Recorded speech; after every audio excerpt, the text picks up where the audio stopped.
Tuhan bersama dan bersama Roh. Inilah Injil suci menurut Lukas. Dimuliakanlah Tuhan. Dan ketika genap waktu pentahiran menurut hukum Taurat Musa, mereka membawa dia ke Yerusalem untuk menyerahkannya kepada Tuhan, seperti ada tertulis dalam hukum Tuhan. Semua anak-anak laki-laki sulung harus dikuduskan bagi Allah. Dan untuk mempersembahkan kurban menurut apa yang difirmankan dalam hukum Taurat, yaitu sepasang burung tekukur atau 2 ekor anak burung merpati. Adalah di Yerusalem seorang bernama Simeon. Ia seorang yang benar dan saleh yang menantikan penghiburan bagi Israel. Roh Kudus ada di atasnya, dan kepadanya telah dinyatakan oleh Roh Kudus bahwa ia tidak akan mati sebelum ia melihat Mesias, yaitu ia yang diurapi Tuhan. Ia datang ke bait Allah oleh Roh Kudus. Ketika Yesus, anak itu dibawa masuk oleh orang tuanya untuk melakukan kepadanya apa yang ditentukan hukum Taurat, dia menyambut anak itu dan menatangnya sambil memuji Allah, katanya, "Sekarang Tuhan, biarkanlah hamba-Mu ini pergi dalam damai sejahtera, sesuai dengan firman. Sebab mataku telah melihat keselamatan yang daripada-Mu, yang telah Engkau sediakan di hadapan segala bangsa, yaitu terang yang menjadi pernyataan bagi bangsa-bangsa lain dan menjadi kemuliaan bagi umat-Mu Israel." Dan bapa serta ibunya amat heran akan segala apa yang dikatakan tentang dia. Lalu Simeon memberkati mereka dan berkata kepada Maria, ibu anak itu, "Sesungguhnya anak itu ditentukan untuk menjatuhkan dan membangkitkan banyak orang di Israel, dan untuk menjadi suatu tanda yang menimbulkan perbantah, dan suatu pedang akan menembus jiwamu sendiri, supaya menjadi nyata pikiran hati banyak orang." Lagi pula di situ ada Hana, seorang nabi perempuan, anak Fanuel dari suku Asher, yang sudah sangat lanjut umurnya. Sesudah kawin ia hidup 7 tahun lamanya bersama suaminya, dan sekarang ia janda dan berumur 84 tahun. Ia tidak pernah meninggalkan bait Allah dan siang malam beribadah dengan berpuasa dan berdoa. Dan pada ketika itu juga datanglah ia ke situ dan mengucap syukur kepada Allah dan berbicara tentang anak itu kepada semua orang yang menantikan kelepasan untuk Israel. Dan setelah selesai semua yang harus dilakukan menurut hukum Taurat, kembalilah mereka ke kota kediamannya, yaitu kota Nazaret di Galilea. Anak itu bertambah besar dan menjadi kuat, penuh hikmat, dan kasih karunia Allah ada padanya. Demikianlah sabda Tuhan. Terpujilah Kristus. Para saudara dan saudari yang terkasih, selamat Hari Hidup Bakti Sedunia. Setiap tanggal 2 Februari dan persisnya bertepatan dengan hari Minggu ini, gereja merayakan Hari Hidup Bakti Sedunia.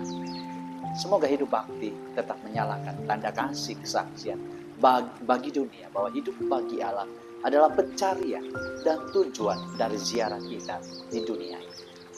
Dalam terang pesta persembahan Yesus ke bait Allah, mari kita merenungkan bacaan hari ini.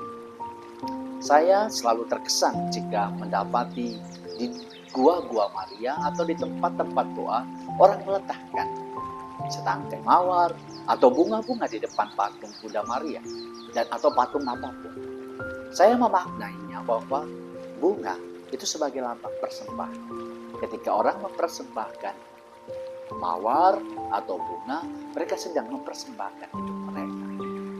Nah, dalam Injil hari ini rupanya simbol dari persembahan itu bukan bunga, tetapi sepasang burung tekukur atau anak burung merpati. Ya, meskipun kedua orang tua Yesus sudah membawa Yesus, mereka tetap menyertakan simbol tersebut. Rupanya Maria dan Yusuf itu mengajarkan kepada kita untuk membawa simbol sebagai persembahan hidup kita. Entah kemudian persembahan berupa uang, persembahan berupa bunga, atau berapapun. Kedua orang tua Yesus mengajarkan kita untuk mempersembahkan kepada Allah sesuatu yang menyimbolkan hidup kita. Dan simbol yang mereka bawa adalah simbol yang terbaik.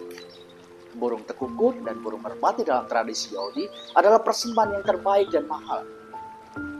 Dan itu sebagai simbol persembahan terbaik bahwa mereka mempersembahkan Yesus sebagai buah sulung yang terbaik dan sekaligus yang pertama yang Tuhan berikan kepada kita. Saya teringat akan judul lagu dari seorang artis yang bernama Bunga Citra Lestari yang berjudul Harta yang Paling Berharga Adalah Keluarga. Dan kemudian kalau kita teruskan dan pertanyakan apa harta yang paling berharga dari kedua orang tua, itu tentu adalah anak. Dan persis Maria dan Yusuf mempersembahkan harta berharga, yaitu buah sulung mereka. Nah, pertanyaannya dan menjadi renungan untuk kita, apa sih persembahan yang terindah dari para biarawan-biarawati yang mempestakan, yang mengenangkan hari bakti, hidup bakti pada hari ini? Yang paling berharga, harta yang paling berharga dari setiap biarawan dan biarawati adalah persembahan hidup mereka. Mereka meninggalkan segala sesuatu, melayani Tuhan dalam seluruh hidup mereka, dan bahkan harus taat. Diutus kemana saja, ke medan-medan berat, ke pedalaman-pedalaman, pelayanan kepada orang miskin. Itu semua adalah persembahan terindah bagi mereka. Hidup mereka, hidup bakti adalah persembahan terindah untuk mereka. Nah, untuk umat sekalian, apa persembahan terindah yang kalian persembahkan untuk Tuhan? Mari saya mengajak sekalian, mari kita setiap hari kita persembahkan hidup kita. Entah dengan simbol bunga, entah dengan meletakkan, mempersembahkan lilin bernyala. Lakukanlah setiap hari dalam doa dengan simbol-simbol itu. Sebagai wujud bahwa kita mempersembahkan seluruh setiap hari hidup kita dibawa kepada Tuhan melalui tangan Bunda Maria. Dan kita mempercayakan kepada Allah, mempercaya bahwa Tuhan selalu memberkati kita dengan dalam hidup-hidup, dalam hari-hari hidup kita. Di akhir bacaan itu dikatakan dengan sangat menarik. Anak itu bertambah besar dan menjadi kuat, penuh hikmat dan kasih karunia ada padanya. Jika kita melihat hidup kita sebagai persembahan kepada Allah dan mempersembahkan tiap hari kepada Allah, maka kita juga akan mengalami proses untuk bertumbuh seperti Yesus.